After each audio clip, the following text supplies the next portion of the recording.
ការប្រកួត Taekwondo WT ជើងឯកថ្នាក់ជាតិឆ្នាំ2025បានបិទបញ្ចប់ដោយជោគជ័យដោយក្រសួងការពារជាតិនិងក្រសួងមហាផ្ទៃឈ្នះមេដាយមាសច្រើនជាងគេ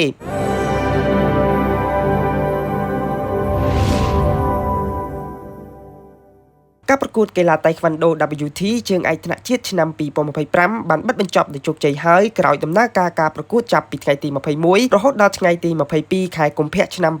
2026នៅសាលហ្វឹកហាត់ Taekwondo Bouillon នៃភូកីឡដ្ឋានជាតិអូឡ িম্প ិកដែលមានការចូលរួមប្រកួតពីកីឡាករកីឡាការិនីមកពីក្លឹបសរុបចំនួន34ក្លឹបស្មើនឹង214នាក់ប្រកួតលើ21ប្រភេទវិញ្ញាសាជាលទ្ធផលក្រុមកីឡា Taekwondo ក្រសួងការពារជាតិនិងក្រសួងមហាផ្ទៃជាក្រុមជើងឯកខ្លាំងជាងគេដែលឈ្នះមេដាយច្រើនបំផុតក្នុងចំណោមសមាគមក្លឹបកីឡា Taekwondo WT ទាំង34ក្នុងនោះក្រសួងមហាផ្ទៃឈ្នះមេដាយមាស5គ្រឿងប្រាក់2គ្រឿងសំរឹទ្ធ2គ្រឿងនិងក្រសួងការពារជាតិឈ្នះមេដាយមាស5គ្រឿងមេដាយប្រាក់2គ្រឿងនិងសំរឹទ្ធ2គ្រឿងអគ្គស្នងការនគរបាលជាតិឈ្នះមេដាយមាស2គ្រឿងប្រាក់2គ្រឿងក្លឹបកីឡា Taekwondo MBS ឈ្នះមេដាយមាស1គ្រឿងប្រាក់1គ្រឿងសំរឹទ្ធ2គ្រឿងក្លឹបកីឡា Taekwondo ICAM ឈ្នះមេដាយមាស1គ្រឿងប្រាក់4គ្រឿងសំរឹទ្ធ2គ្រឿងក្លឹបកីឡា Taekwondo Hosana ឈ្នះមេដាយមាស1គ្រឿងប្រាក់2គ្រឿងសំរឹទ្ធ1គ្រឿងក្លឹបកីឡា Taekwondo Do Series ឈ្នះមេដាយមាស1គ្រឿងប្រាក់1គ្រឿងក្លឹបកីឡា Taekwondo ABC ប៉ោយប៉ែត